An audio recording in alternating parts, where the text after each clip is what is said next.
Sir ನೀವು ಅಷ್ಟು ತಾಯಿ ಪ್ರೀತಿ ಮಾಡಿದಿರಿ, ಹಾ ಅಪ್ಪಾಜಿ. ಅಷ್ಟು ಕೃಷಿ ಪ್ರೇಮ ಇದೆ ನಿಮ್ಗೆ, ಹಾ, ಯಾಕೆ ಒಂದ್ ಸಿನಿಮಾ ತೆಗಿಬಾರ್ದು ತಾಯಿ ಪ್ರೀತಿ ಮತ್ತೆ ಕೃಷಿ ಇಟ್ಕೊಂಡು?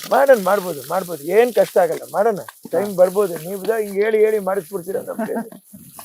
ಜನ ನೋಡ್ಬೇಕು, ಜನ ಥಿಯೇಟರ್ಗೆ ಬರ್ಬೇಕು, ಕನ್ನಡ ಪಿಕ್ಚರ್ ನ ಪ್ರೀತಿ ಮಾಡ್ರಿ ಅಂತ ಇದೀನಿ. ಈಗ ಹೆಂಗೆ ನೀವು ಸೂಫ್ರಮ್ಸ್ ಯಾವ ತರ ನೋಡ್ತಿರೋ ಅದೇ ರೀತಿ ಎಲ್ಲಾ ಪಿಕ್ಚರ್ಗಳನ್ನು ದಯವಿಟ್ಟು ನೋಡ್ರಿ. ವಿನೋದ್ ಪ್ರಭಾಕರ್ ಅವ್ರ ಪಿಕ್ಚರ್ ಬಿಡುಗಡೆ ಆಯ್ತು.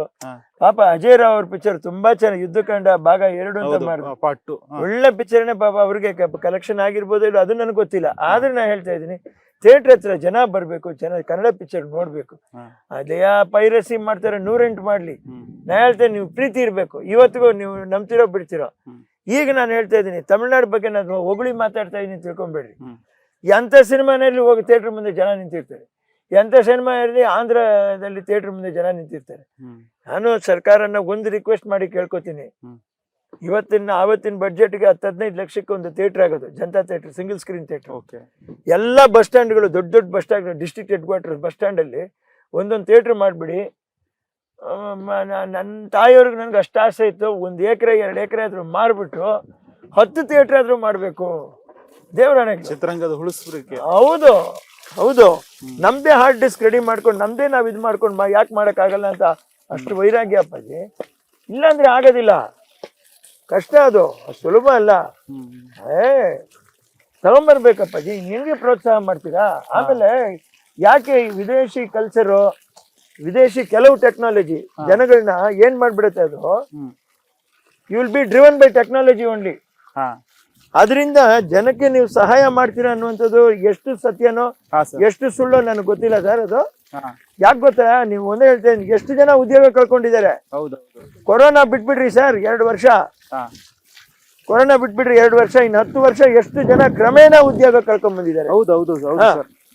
ಆಮೇಲೆ ನಾನು ಒಂದೇ ಒಂದು ಮಾತು ಹೇಳ್ತಾ ಇದ್ದೀನಿ, ಇವತ್ತುವರೆಗೂ ನೀವು ಏನೇ ದುಡ್ಡಿನಕ್ಕ ಏನೇ ಆದಾಯ ತೆರಿಗೆ ಜಾಸ್ತಿ ಮಾಡಿ ಎಲ್ಲಾನು ಮಾಡ್ರಿ, ನಾ ಅದ್ ಯಾವ್ದು ಏನು ಅದನ್ನ ಸರಿ ತಪ್ಪು ಅಂತ ನಾವು ವಿಶ್ಲೇಷಣೆ ಮಾಡಕ್ ಬಂದಿಲ್ಲ.